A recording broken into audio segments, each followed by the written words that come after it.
that's really interesting to me, on a couple of different levels. And I think, for John and I, one of the reasons that we started this podcast is because we are certainly older than you are, and the struggles that you went through to get to where you're at today.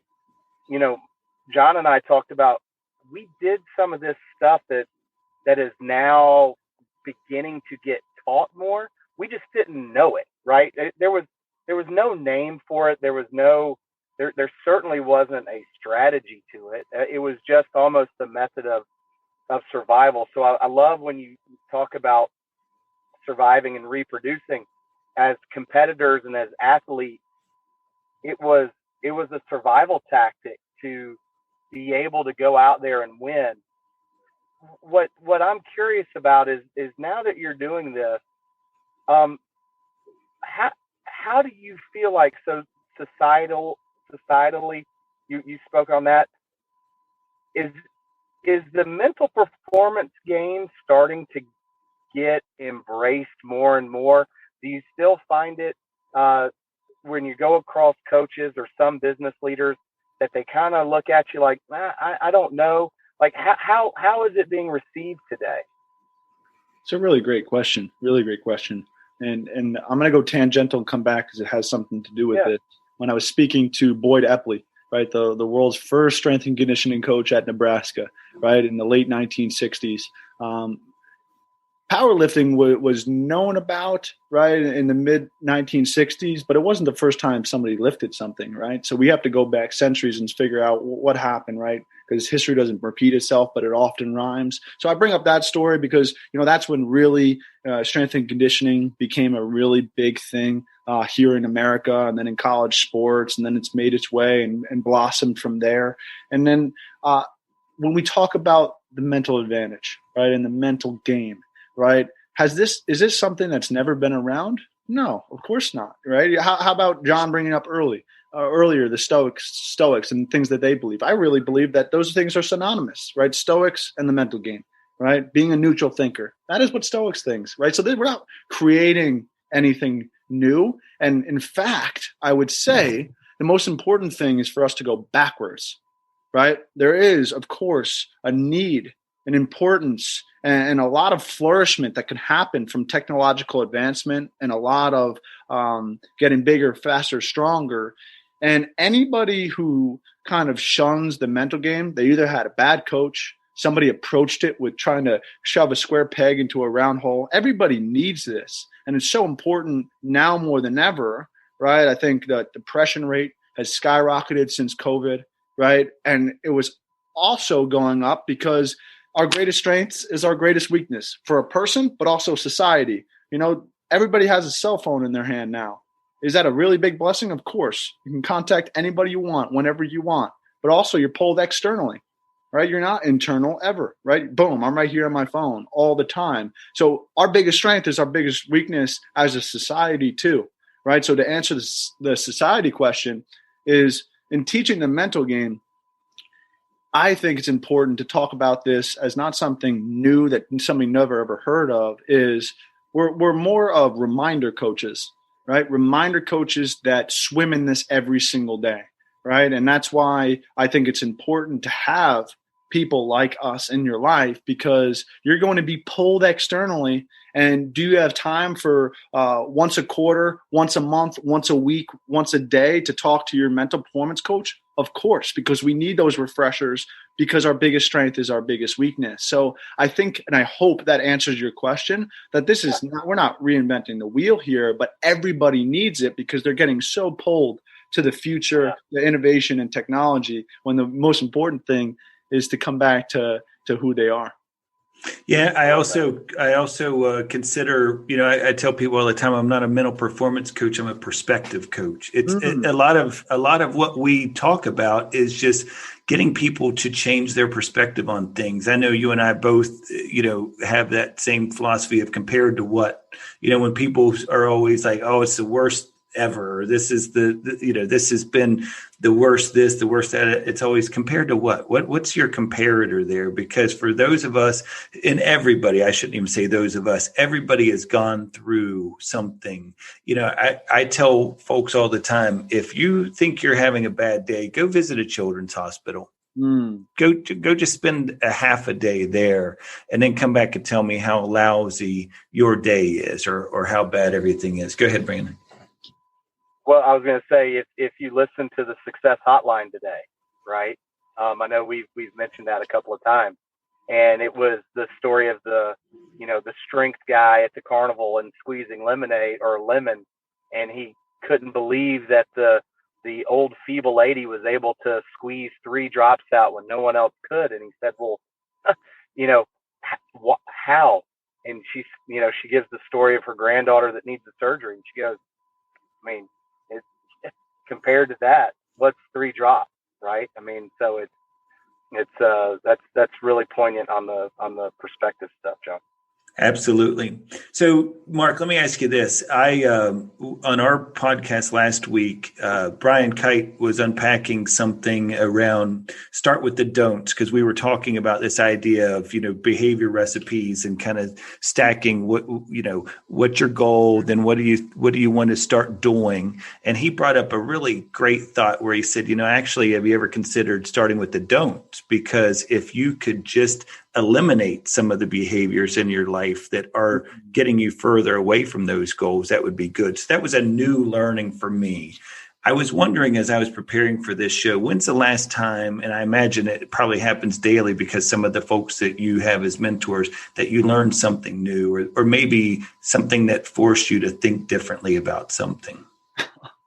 That's awesome. And the reason why it's awesome is because something that I put in my 5-minute journal is it's usually one of them is learn something new today, learn a surprise, right? Because coming back to Ben Ives, who gave us that definition of leaders not only disturb the comfortable, they just comfort the disturbed. He says something really poignant on this point. And he says, search for information, not affirmation.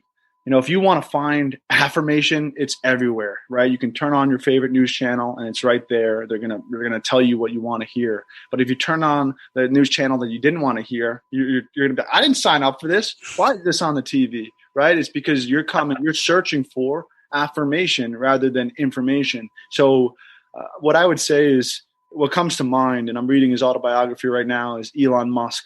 He says this idea that your semantic tree of knowledge is just that, and you should always look for information that comes back to the roots, right? So something that I've trained myself to do as a mental performance coach is find analogies in different realms, right? How could this be used in this realm, right? And I can even do it as a lacrosse coach, right? When a soccer player goes to kick a penalty shot, they keep their front shoulder down. Just like that, you should do that in lacrosse, right? So it's always bringing it in, whether it's a different sport, a different business, a different realm. You're searching for information that can, one, help your client or help whoever you're talking to. Now I understand. And that's what I always look to do, because whether it's not something brand new, John, it's something in a different realm that this is like this, right? Therefore, it's important.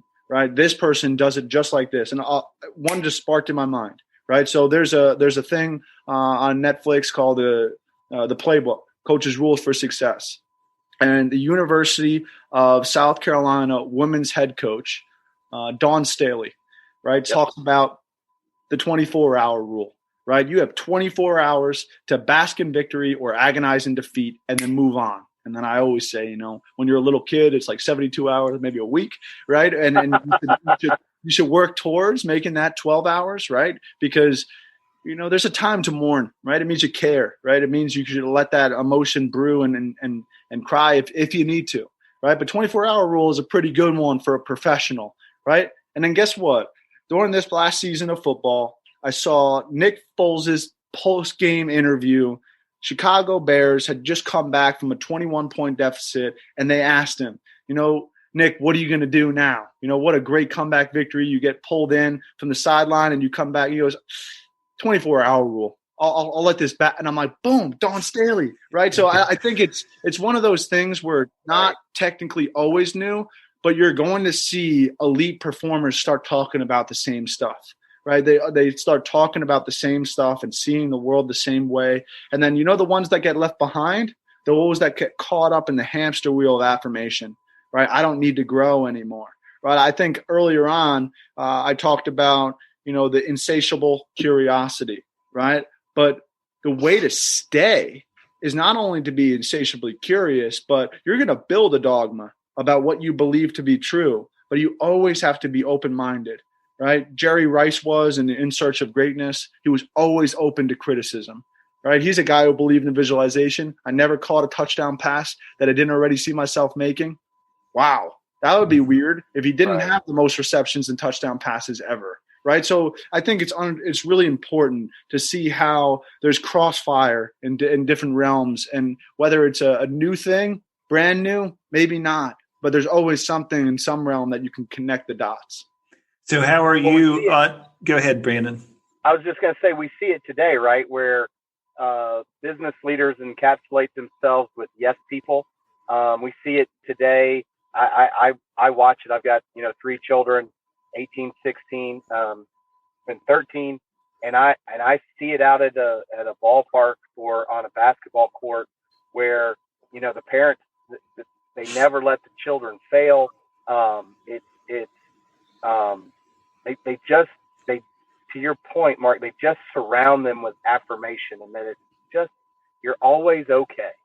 And what we've touched on it on the podcast several times is, you're teaching people that there is an endless amount of opportunities around the bend when you are constantly being affirmed. Don't worry about it. The next one's coming. Don't worry about it. The next one's coming. And you never value what is in front of you in the present. I feel like that's such a big thing around the affirmation, and just don't get comfortable with that. There's no sense of urgency. I mean, I think that's a great point you just made. Right. So, Mark, how are you as a, you're somebody that's, what I think so unique about you is that you coach the mental performance game, but you're still a player. I mean, you're still out there every day. How are you when it comes to the mental performance game on the field? Do you catch yourself from time to time in red light situations where you're like, let's go. We got to figure this thing out. 100%. And, it's what allowed me, in my opinion, I was able to make it to the college ranks because I had superior strength and conditioning, right? But I don't think I make it to the pros and then stay a pro. I'm entering my 6th year now. I don't think that happens unless I really married the mental game, if you will, and started using some of those things in game, right? Because I've tried to repeat a million times here is I am human as it comes, right? And I think I need it just as much as anybody needs it. And there's different things that I do to really get myself in order, right? To become a neutral thinker, right? Something that I have learned through, Dr. Nidifer, and working with him, who's the father of psychology and here in North America, is, my ability to analyze is a great thing as a coach. It's terrible as a player, right? Because why would I want to be analyzing stuff in the game? So I have to become, less analytical in the game. And then right when I put on the other hat, become more analytical and come back to that semantic tree that I was talking about. And then, something that Brandon was talking about there. And I would say that even to this day, I am not a sore loser, but I'm a really tough loser, right? I don't really like to lose at all. I'm a huge competitor, and I really don't I'm working on that 24-hour rule even to this day. And I think that's important, right? I created something at the beginning of this year called the Mark Glicini Meaningful Growth Foundation. It's to help those that were affected by cancer. Right. And it was a really proud moment for me. But when I was delivering the first message for that foundation, I put in it, my whole heart's in this, right? And then I erased it and I typed it again. My whole heart's in this because I was questioning, is that true? And the answer is, You know, you asked me earlier how I balance all this. To me, it's not work-life balance. It's work-life harmony. I'm all in on this, right? This is my whole life, and I surround myself with the relationships that want to be on board and that I can help them, and they grow in parallel. But I think it was important for me as an athlete to step back and say, you know, I don't need to use